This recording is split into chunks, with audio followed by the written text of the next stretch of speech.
স্বীকৃতিপ্রাপ্ত মাধ্যমিক বিদ্যালয়ের শিক্ষকদের জাতীয়করণের দাবিতে রাজধানীর সোহরাওয়ার্দী উদ্যানে মহাসমাবেশ করেছে শিক্ষকরা। দেশের বিভিন্ন জেলা উপজেলা থেকে লক্ষাধিক শিক্ষক দুপুরে সমাবেশ স্থলে জড়ো হন। তাদের দাবি, দীর্ঘদিন ধরে স্বীকৃতি পেলেও সরকারি সুযোগ সুবিধা থেকে বঞ্চিত রয়েছেন এসব প্রতিষ্ঠানের শিক্ষকরা। সরকারি চাকুরির কাঠামোর মতো বেতন ভাতা ও পেনশন সুবিধা না থাকায় তারা মানবেতর জীবনযাপন করছেন বলে অভিযোগ তুলেছেন। মানুষ গড়ার কারিগরদের মানবেতর জীবনযাপন করতে হয় উল্লেখ করে টাঙ্গাইল থেকে আসা প্রধান শিক্ষক মোহাম্মদ আলী আকবর ক্ষোভ প্রকাশ করে বলেন, শিক্ষকরা সবসময় অবহেলিত। যারা এই দেশের মানুষ গড়ার কারিগর, সেই শিক্ষকরা এখন অবহেলিত এবং বঞ্চিত।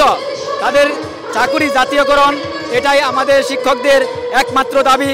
এবং আমি সেলিম ভূঁইয়া সাহেবের নেতৃত্বে, এই বর্তমান সরকারের নেতৃত্বে এই দাবি সহজে বাস্তবায়ন করার জন্য, অতি সত্বর বাস্তবায়ন করার জন্য জোরালো আহ্বান করছি। শুধু ঢাকার বাইরের বিভিন্ন জেলা থেকেই নয়, ঢাকার ভেতরের অনেক প্রতিষ্ঠানের শিক্ষক এসেছিলেন এই সমাবেশে।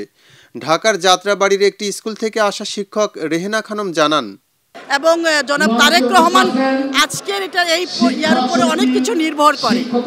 আজকের এই ইয়ার উপর তারেক জিয়া, যেহেতু বেগম জিয়া এখন অসুস্থ, বেগম জিয়া ওয়াদা কমিটমেন্ট করেছিলেন যে শিক্ষকদের সকল সুযোগ সুবিধা উনি প্রদান করবেন।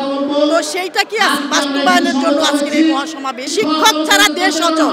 শিক্ষা তো জাতির মেরুদণ্ড, আর সেই মেরুদণ্ডের শিক্ষক হলো শিক্ষকরা।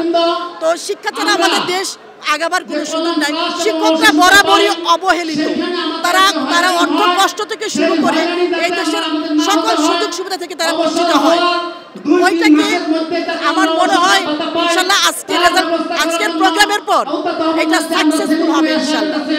শিক্ষক কর্মচারী জাতীয়করণের দাবি দীর্ঘদিনের হলেও এবার নতুনভাবে আন্দোলনে নামায় শিক্ষা খাতে আলোচনার কেন্দ্রবিন্দুতে এসেছে বিষয়টি। তবে তাদের এই সমাবেশ সোহরাওয়ার্দী উদ্যানে হওয়ায় কোনো জনদুর্ভোগ সৃষ্টি হয়নি।